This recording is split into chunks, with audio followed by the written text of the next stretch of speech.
Selamat pagi jemaat dan simpatisan Gereja Baptis Indonesia Depok yang dikasihi Tuhan. Mari sebelum bersama-sama kita akan merenungkan firman Tuhan, kita akan berdoa. Bapa di surga, kami bersyukur untuk hari yang indah yang Tuhan berikan buat kami. Mengucap syukur untuk berkat istirahat yang cukup yang Tuhan berikan bagi kami. Dan terlebih kami bersyukur kami boleh diberi kesempatan untuk menghirup napas kehidupan yang baru pada pagi hari ini. Sebelum kami melanjutkan aktivitas kami, Bapak, kami ingin bersama-sama belajar tentang firman-Mu. Tolong kami, pimpin kami, urapi hamba-Mu secara khusus untuk menyatakan apa yang boleh menjadi isi hati dan rencana Tuhan untuk Tuhan nyatakan bagi setiap kami. Dan waktu yang singkat ini kami mohonkan kuasa Roh Kudus-Mu boleh memimpin kami boleh siap untuk mendengar, kami boleh siap untuk menjadi pelaku-pelaku firman, dan hamba-Mu boleh diteguhkan, boleh dipimpin dalam setiap tutur kata dan apa yang boleh disampaikan. Dalam nama Tuhan Yesus kami naikkan doa permohonan kami. Amin. Bapak dan Ibu, tema renungan kita pada pagi hari ini adalah berbakti kepada orang tua dan kepada Tuhan. Dan sebagai bahan bacaan kita diambil dari Efesus pasal 6 ayat 1 sampai dengan 3. Salah satu pesan yang ditekankan oleh orang tua kami ketika kami masih kecil dan saya berlima bersaudara adalah satu kalimat yang sampai hari ini masih kami ingat. Orang tua kami menekankan bahwa wong tua iku Gusti Allah sing ora katon. Atau orang tua itu adalah Tuhan yang tidak kelihatan. Kedua orang tua kami bukan orang Kristen saat itu, dan sampai saat ini pun kami terus bergumul dan berdoa kiranya Tuhan menyatakan cinta kasih-Nya buat kedua orang tua kami. Dan di balik ajaran atau didikan ini ada satu pertanyaan ketika kami dewasa. Apakah betul statement yang berakar dari local wisdom budaya Jawa lebih menekankan orang tua sebagai berhala daripada Tuhan? Atau sebaliknya? Dan pada pagi hari ini kita akan bersama-sama dituntun dalam bacaan kita Efesus pasal 6 ayat 1 sampai dengan 3. Saya akan membantu membacakannya untuk Bapak dan Ibu. Hai anak-anak, taatilah orang tuamu di dalam Tuhan, karena haruslah demikian. Hormatilah ayahmu dan ibumu. Ini adalah suatu perintah yang penting seperti yang nyata dari janji ini, supaya kamu berbahagia dan panjang umurmu di bumi.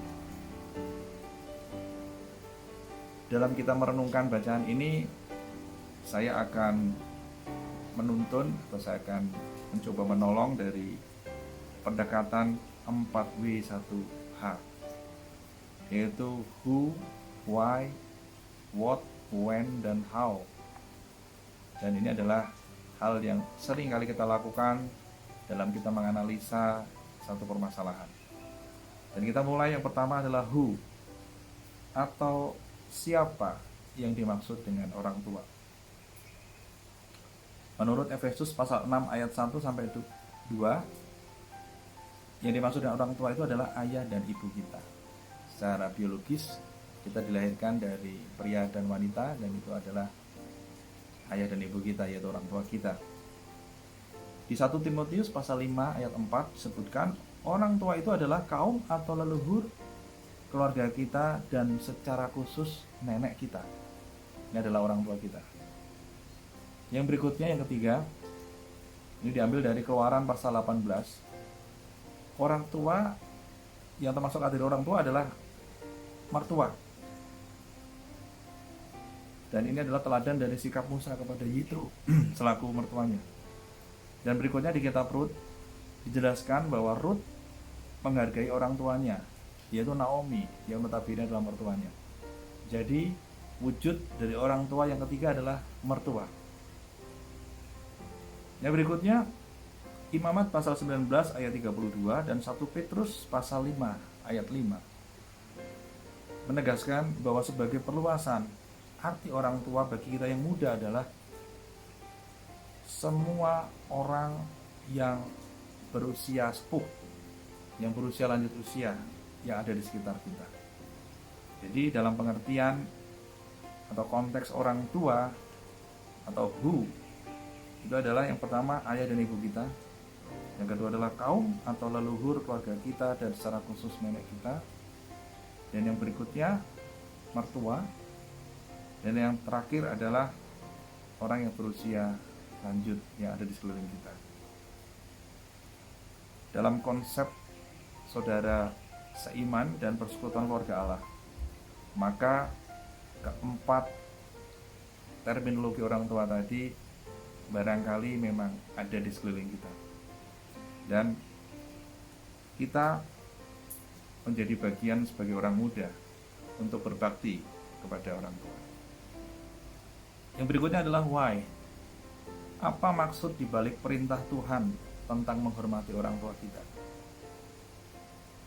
Yang pertama, sesuai dengan Ulangan pasal 5 ayat 16a, maksud dibalik perintah Tuhan untuk menghormati orang tua kita adalah yaitu untuk menguji ketaatan dan kepatuhan kita kepada perintah Tuhan. Yang kedua, perintah untuk menghormati orang tua adalah perintah yang penting. Jadi perintah yang penting menurut Efesus pasal 6 ayat 2. Yang ketiga, mengapa kita harus menghormati orang tua?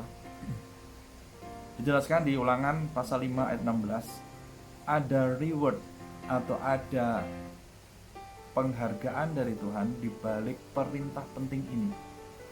Dari semua perintah di hukum Taurat, hanya perintah kelima, yaitu hormatilah ayah dan ibumu, yang mengandung janji berkat atau panjang umur dan baik keadaanmu.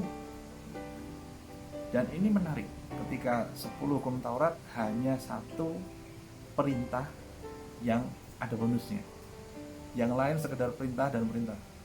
Nah, kalau perintah kelima, menghormati ayah dan ibu, atau memberikan reward. Jadi ini adalah 3 hal yang menjawab pertanyaan kita, mengapa kita harus menghormati orang tua. Yang pertama adalah untuk menguji ketaatan dan kepatuhan kita kepada Tuhan. Yang kedua adalah itu memang merupakan perintah yang penting. Jadi yang ketiga, di balik perintah yang penting ini ada reward atau penghargaan dari Tuhan. Selanjutnya, what? Hal apa yang bisa kita wujudkan sebagai sikap berbakti dan hormat kita kepada orang tua? Yang pertama, tentu tenaga.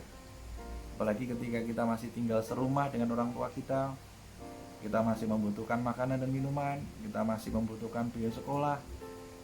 Tentu tenaga adalah hal yang bisa kita wujudkan sebagai sikap berbakti kita kepada orang tua. Yang berikutnya adalah waktu.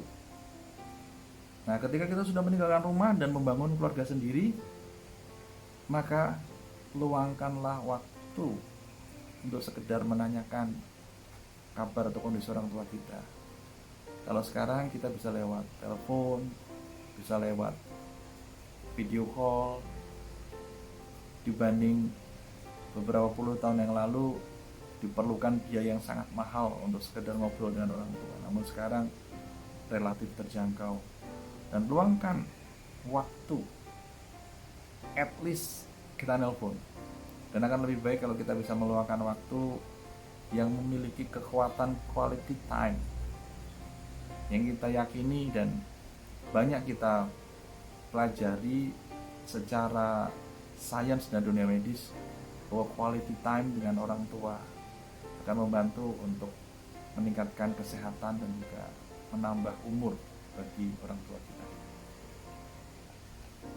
Yang ketiga, dana.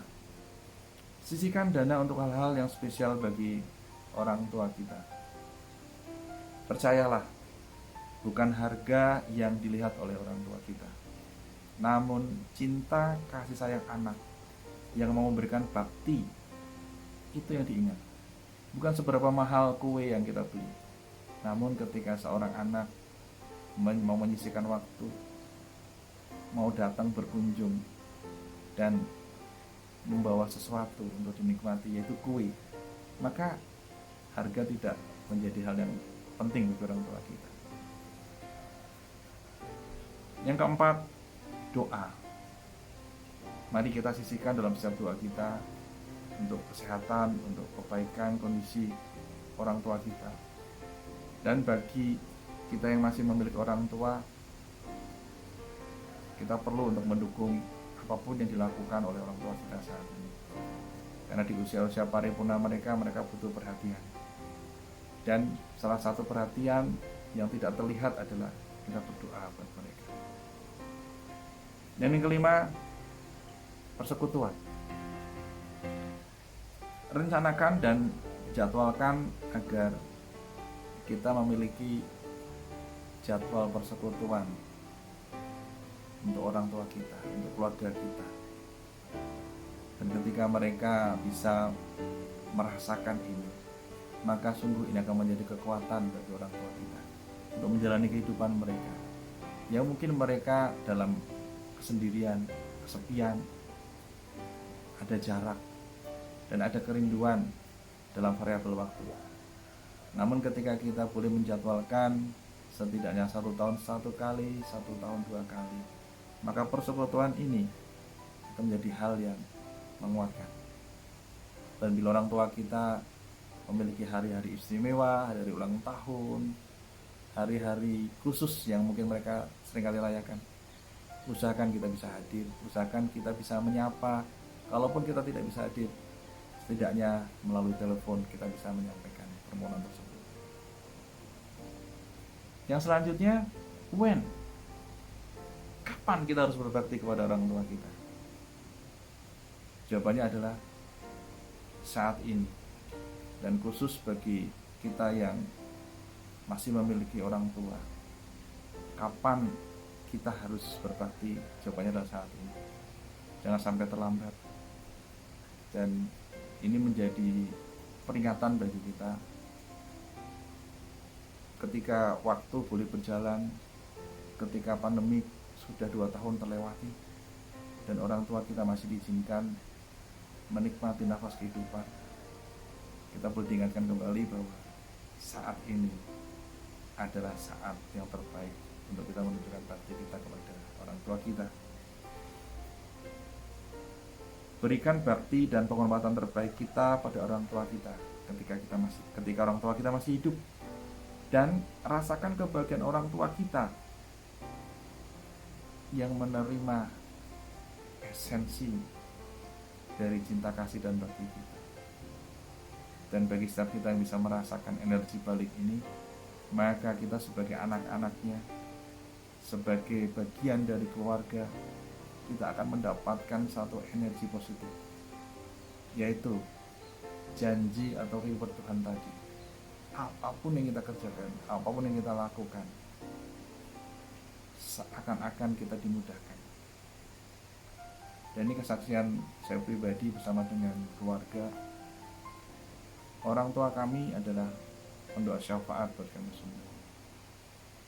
Dan terlepas dari keyakinan yang mereka miliki dan keyakinan kami sebagai pengikut Kristus, kami sangat merasakan kekuatan doa dari orang tua kami.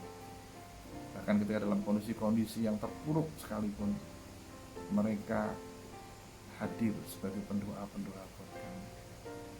Dan kami bisa merasakan jawaban energi positif yang dialirkan oleh orang tua kami. Dan sungguh nyata apa yang menjadi janji Tuhan, bahwa berkat baik keadaanmu, jadi rewardnya adalah panjang umur dan baik keadaanmu. Kalau umur di tangan Tuhan, tapi kami rasakan adalah baik keadaanmu. Ini sungguh kami rasakan ketika ada badai, ketika ada permasalahan, dan saat orang tua berdoa, maka berangsur-angsur Tuhan memakai doa orang tua kami untuk kami boleh mendapatkan kondisi yang semakin baik. Dan yang terakhir, how? Bagaimana kita bisa berbakti kepada orang tua dan juga kepada Tuhan sekaligus. Kembali kepada ajaran yang disampaikan oleh orang tua kami. Wong tua iku Gusti Allah sing ora kapan. Seakan-akan orang tua itu kok seperti Tuhan gitu. Lalu bagaimana kita mengartikan pesan ini? Dalam menjalankan perintah kelima hukum Taurat, maka syarat mutlaknya kita harus terlebih dahulu menjalankan perintah pertama sampai keempat hukum Taurat. Jadi tidak sekonyong-konyong, tidak ujuk-ujuk langsung yang kita pegang hukum kelima. Tapi hukum 1 sampai dengan hukum keempat, yaitu hubungan vertikal kita kepada Tuhan, harus kita kerjakan lebih dahulu. Di sini jelas sekali bahwa Tuhan lebih utama dari orang tua. Dan setelah hubungan vertikal kita kepada Tuhan beres, barulah hubungan horizontal kita, dan kita mulai hubungan kita pada orang tua. Bakti kita kepada Tuhan harus di atas bakti kita kepada orang tua. Orang tua tidak boleh menjadi berhala bagi bakti kita kepada Tuhan. Prioritas bakti kita kepada Tuhan harus lebih utama, karena ini kunci agar kita juga bisa berbakti dan melayani orang tua selaras dengan apa yang Tuhan kehendaki untuk kita lakukan. Hal ini tertulis dalam Lukas pasal 18 ayat 29. Jadi kita bisa melakukan bakti kita, memberikan bakti kita yang terbaik kepada orang tua ketika kita sudah melakukan bakti kita yang terbaik kepada Tuhan. Namun di sisi lain Tuhan Yesus juga mengkoreksi orang-orang Yahudi yang lebih memberhalakan pelayanan kepada Tuhan atau kepada bait Allah, lalu melupakan baktinya kepada orang tua, seperti yang tertulis di Markus pasal 7 ayat 6 sampai 16, yang menceritakan kemunafikan orang Yahudi yang menghindari kewajiban untuk membiayai kehidupan orang tua di masa tua, dengan dalih bahwa semua uangnya sudah diserahkan kepada Tuhan, semua persembahannya sudah diberikan ke bait Allah. Tindakan yang seperti ini disebut Tuhan Yesus sebagai tindakan orang munafik, dan menjelaskan bahwa Tuhan Yesus mengajarkan agar kita sebagai pendengarnya harus tetap menjalankan bakti kita kepada Tuhan dan juga bakti kita kepada orang tua dengan tepat dan sesuai dengan prioritasnya. Tidak ada yang harus dikalahkan satu sama lain. Ketika kita menghormati, patuh dan taat kepada Tuhan yang kita sembah, tentu kita juga akan menerjemahkan bakti kita kepada Tuhan yang kita sembah itu melalui kedua orang tua kita. Hal-hal yang dapat kita simpulkan dalam renungan kita pada pagi hari ini diantaranya, yang pertama, menghormati Tuhan adalah perintah yang sepaket dengan janji berkat bagi setiap kita yang menjalankan.